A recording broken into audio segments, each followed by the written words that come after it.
So guys, for the first step, you want to go to search and type in virus and threat protection. Click on it. And then once you're on this, on the left hand side, you want to select protection history. Wait for this to load.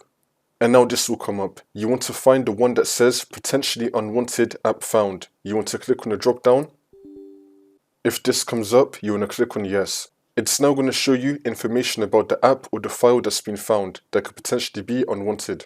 Now, you can research online to see if it's safe or not. You can just type this in Google or in ChatGPT and then ask it some questions, see if it's safe or not.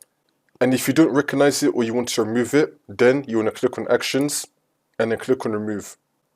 And if you do recognize it and you want it on your computer and you think it's safe, then select Allow on Device.